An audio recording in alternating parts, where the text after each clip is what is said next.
Oh, straight into the roof of the net. Nice one. Straight down the middle. So a good performance from both teams. Hi, you're watching Firstpost. I'm Rupha Ramani. Let's get started.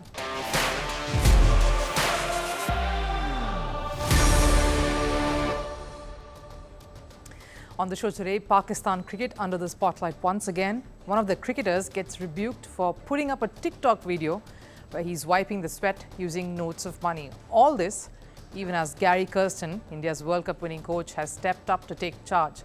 Will he bring the much-needed calmness in the stormy Pakistan dressing room? And speaking of a storm, Liverpool is in transition. Post the Jurgen Klopp era, will the new manager be anything close to what Klopp was? Who is Arne Slot, and is he the right fit for the job?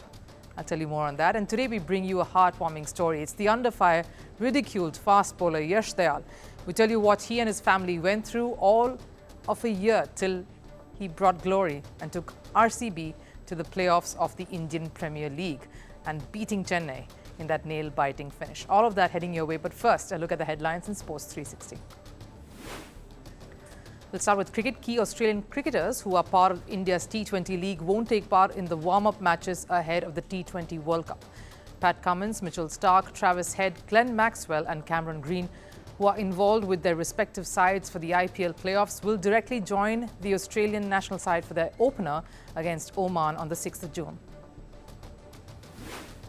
Over in football, England captain Harry Kane has secured his maiden European Golden Shoe. The European Golden Shoe is given annually to the top goal scorer in European football leagues. The Bayern Munich forward has scored 36 goals this season, beating the likes of Erling Haaland and Kylian Mbappe to become only the second player from England to win this award. Argentina have announced their provisional squad for the Copa America tournament. Argentina are the defending champions. The squad will be led by Lionel Messi and will feature World Cup winners Julian Alvarez and Lautaro Martinez. Copa America starts on the 21st of June and Argentina's opener against Canada is first up. Over in tennis, the Women's Tennis Tour, or the WTA, has announced a multi-year partnership with Saudi Arabia's Sovereign Wealth Fund, or the PIF. The PIF will be the first naming partner of the WTA's rankings. Additionally, the WTA finals will be held in Riyadh from 2024 to 2026 with a record prize money on offer. This is a significant move for the Women's Tour, which previously hesitated to engage with Saudi partnerships. And in athletics, Indian para-athlete Deepti Jeevanji won gold and set a new world record at the World Para-Athletics Championships. Jeevanji finished the women's T20 400-meter event in 55.07 seconds. In addition, Ekta Bhayan clinched the gold medal in women's F51 club throw event. Bhayan's throw of 20.12 meters was the best of this season. Now, Liverpool is in a transition phase. The Jurgen Klopp era has drawn to a close, and his legacy demands an able successor who can take Liverpool forward with a renewed sense of purpose to maintain the highs that Klopp has left the Reds with. And that sounds hard. Liverpool needs to move on now. Now, while it's easy to be nostalgic of the Klopp times, it is imperative to feel energized with what lies ahead. Just 24 hours, in fact under 24 hours of Klopp exiting Anfield, Liverpool have announced the arrival of a new manager. Dutchman Arne Slot will take over from the iconic Jurgen Klopp. Slot has penned a 3-year deal with the Premier League giants and is all set to start his work at the club from the 1st of June. It is certainly not an easy decision to close the door behind you at a club where you have experienced so many wonderful moments and worked successfully with so many wonderful people. But as a sportsman, an opportunity to become a head coach in the Premier League at one of the biggest clubs in the world is difficult to ignore. While there were many names linked to the job, the likes of Xabi Alonso, Javi Hernandez, Thomas Tuchel, the English team decided to go ahead with Slot. Slot is part of a unique list of young managers on the rise. At 45, Slot comes in with 5 years of managerial experience, starting his journey in 2016. He's managed 3 Dutch clubs, and out of the 3, 2 currently play in the top division of Dutch football, Eredivisie. From Cambuur in the 2nd division to AZ Alkmaar and Feyenoord in the top flight. Slot has made his way up the ranks.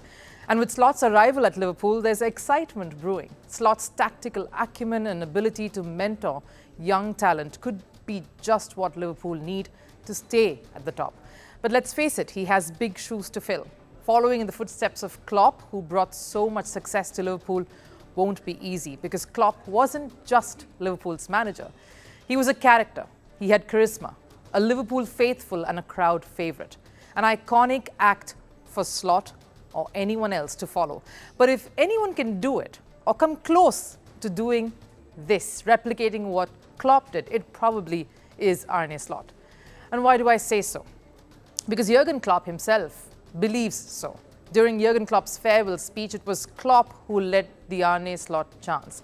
So if a tactician like Klopp can keep his faith in Slot, then logic says, and very, very proven logic says, he probably is the right man for the job. Slot comes with an impressive portfolio himself. His journey from AZ Alkmaar to Feyenoord has been nothing short of impressive. He turned AZ Alkmaar into title contenders, a club that last won the league title way back in 2008. In the 2019 season, Slot's Alkmaar gave Ajax a tough challenge. They were level with Ajax on points, and only a superior goal difference made Alkmaar lose the title.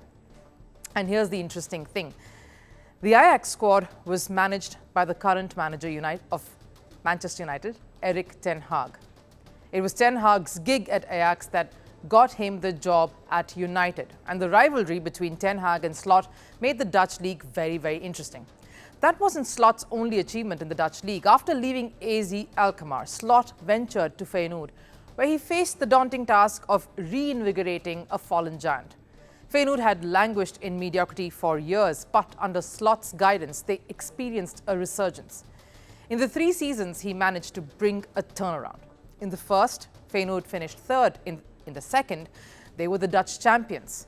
And in the recently concluded season, Feyenoord finished second on the points table.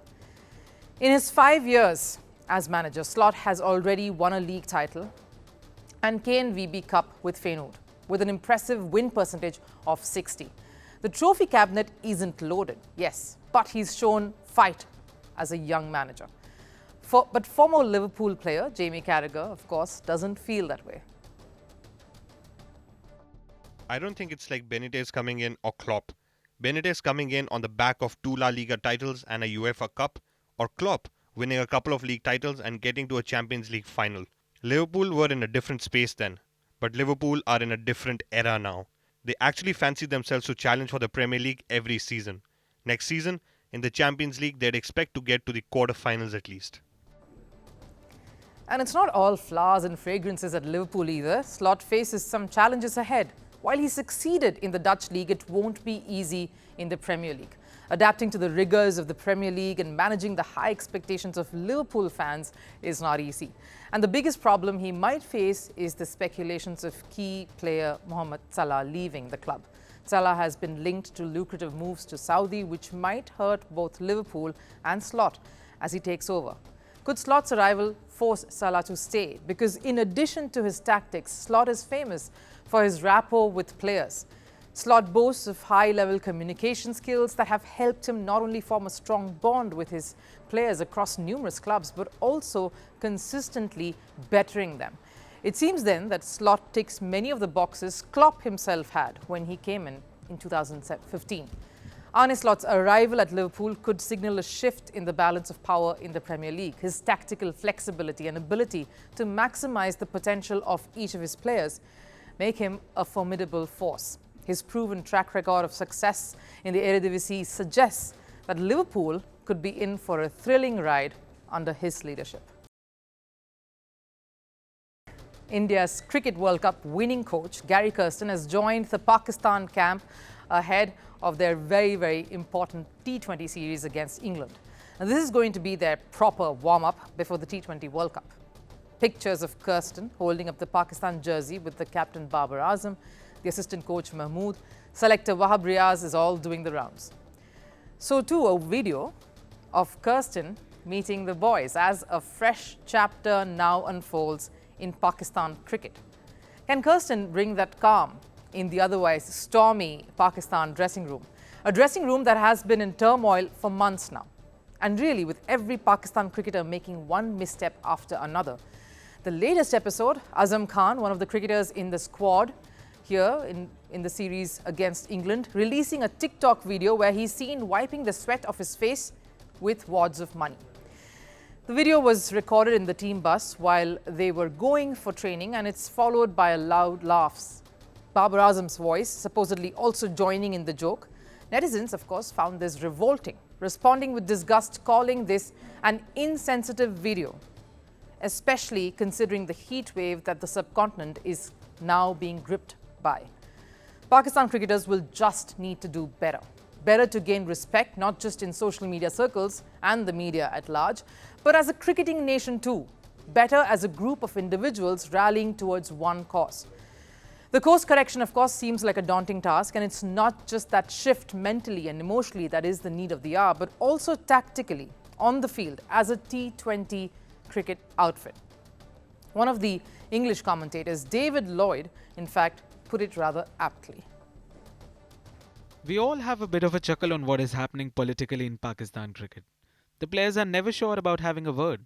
Why I have been sacked and why I have been called back. They need to settle down, and the new management needs to do that. If there are factions, then you are winning nothing. There has to be unity within the team. They're of course gearing up to take on defending champions England, and they look like a gun side. Lloyd talks about having unity in the dressing room, and that's one squad that has, in unison, plundered at the Indian Premier League. Many key players in the English setup have had a fantastic IPL on an individual, a personal front. Jos Buttler has etched some memorable performances for the Rajasthan outfit. They seem to be sorely missing his presence currently in the knockouts. Sam Curran got to be skipper, and that ought to be a confidence booster ahead of a T20 World Cup. Will Jacks will forever remember this season with Bengaluru. What a coming-of-age experience it's been for him. Phil Salt had a fantastic stint with Kolkata. Liam Livingstone, Moeen Ali for CSK, of course, Johnny Bairstow with the Punjab Kings, all coming off some serious T20 practice that Pakistan is missing. Then there is, of course, someone like Jofra Archer, who the world will be seeing after a very long time. So there's pace on both sides waiting to unleash themselves out on the big stage. But the larger point experts make that the game seems to have really evolved very rapidly over the last few months. T20 cricket is not the same anymore, but Pakistan somehow continues to be stuck in another time zone. I think they are getting left behind. With the game evolving rapidly, it's like a runaway train, and you have to keep up. They're so careful, but you have to give it a whack. You can't panic, and what ifs? There is no what if in T20 cricket. It's a game of strike rates. Batters are more fearless now, and with Pakistan yet to name their T20 World Cup squad, we are at a time when things are really not as smooth as they would want it to be. We reckon it's this bunch who's gearing up to play England that will mostly step up a month later for the big event too. Few recovering from injuries, some from their egos being bruised, many still reeling from the backlash of the ODI World Cup loss last year. Gary Kirsten then has a challenge on his hands. The one good thing though here is, having been a mentor and coach in subcontinent conditions, he knows how sentiments work here, how people work here. You need a bit of that, especially when you're heading into a tense, chaotic dressing room such as the Pakistan's. They have the legacy, yes, but one that seems to be slipping away. Captain Babar Azam needs that mentor to hold the reins, maintain a bit of the peace amongst all talks of infighting that we're hearing in the camp, while he focuses on recreating the magic that some of his talented players are capable of. The first T20, of course, is scheduled to kickstart tomorrow, and a lot hinges on how both these teams come out of the stables for this one. India's T20 League this year has experienced stories of resilience, grit and comebacks. But above everything, it's the redemption stories that are most heartwarming. One such is that of Yash Dayal. Last year, Kolkata needed 29 runs to win in the last over, a monumental challenge. While playing for Gujarat, Dayal was hammered by Rinku Singh for 5 consecutive sixes. It was a moment that would have shattered any bowler, and that's what happened with Dayal too. The 26-year-old broke down, but as fate would have it, have it, redemption was around the corner. The same Yash Dayal defended 17 runs in the last over, the runs that Chennai franchise needed to qualify for the playoffs, with MS Dhoni and Ravindra Jadeja batting at the crease. Yash Dayal helped Bengaluru qualify for the knockouts. The journey was not easy. The jibes and the perception alone from not the critics of the game, but also his own relatives and the people who knew him, would have surely pulled him down, defeated him. But if there was any redemption story that can tug at the heartstrings, it's this one.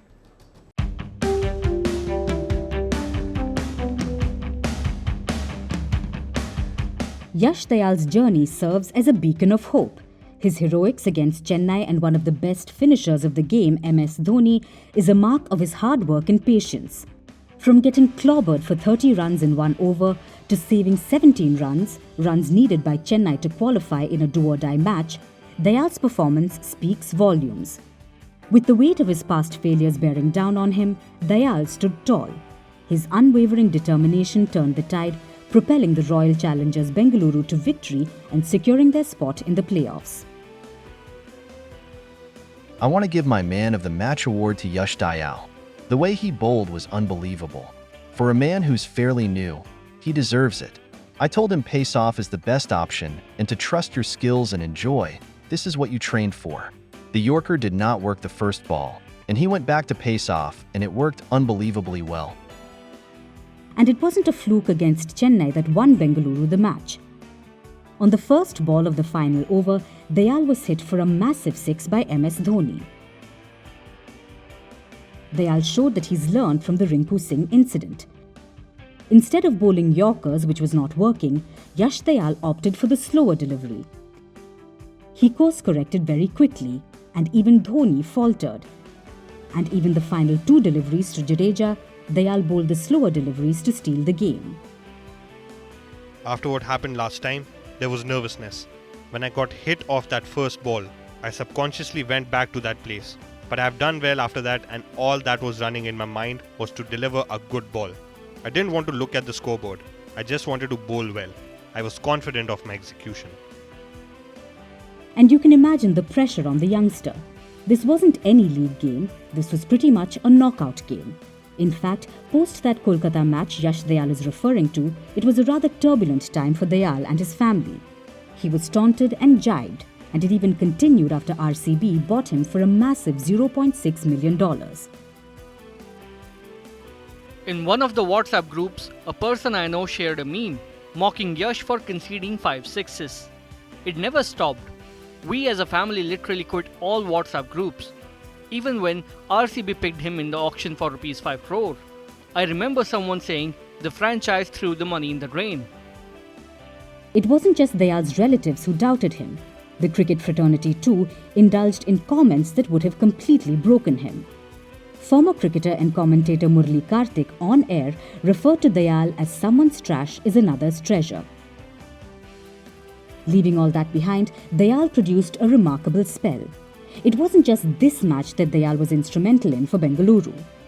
Dayal has taken 15 wickets in the 13 matches so far at an economy of under 9. Dayal plays at Chinnaswamy Stadium in Bengaluru where boundaries are short, and given how this season has turned out, where massive run chases were made and targets were set. This doesn't seem all too bad. Yash Dayal has had humble beginnings in the sport. His entire family has sacrificed so much to fuel his passion. His sister used to help in buying him his cricket gear. All of that seems to be finally paying off. Every story may not translate into legendary successes, but if it's able to inspire one other sportsperson, then that's credit to all the hard work and toil put in. As the pace bowler continues to rewrite his story on the cricket field, one thing remains clear. Redemption is not just a destination, but a journey. And Yash Dayal is proving that with every ball he bowls. And there are more opportunities waiting to be grabbed.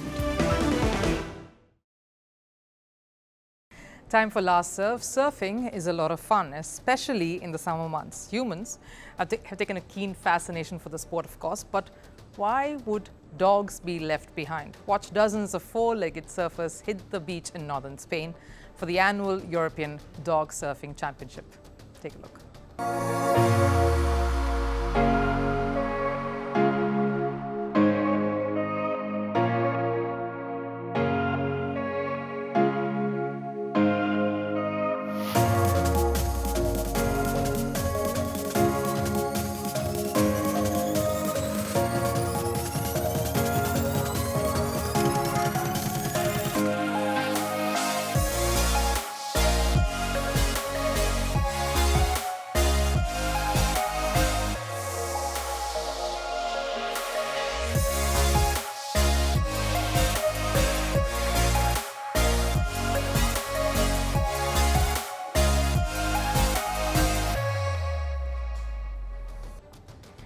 looked like all of them had a ball of a time there, and lovely visuals for us also to see.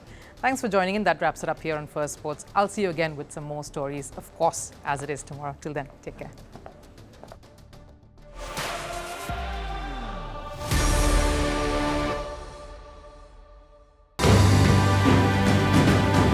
Firstpost reports from the world's second largest continent. Hello, I'm Alison Lagrange. A very warm welcome from Durban, South Africa. We get you the news and the newsmakers from Africa. South Africa goes to the polls on the 29th of May. I will track the election and bring you ground reports. Is it the end of the road for the African National Congress? And will former President Jacob Zuma stage a dramatic comeback? From elections to climate change to innovations and opportunities. As the world's attention shifts, we report from Africa, the heart of the global south. Join me every weekday live on Firstpost.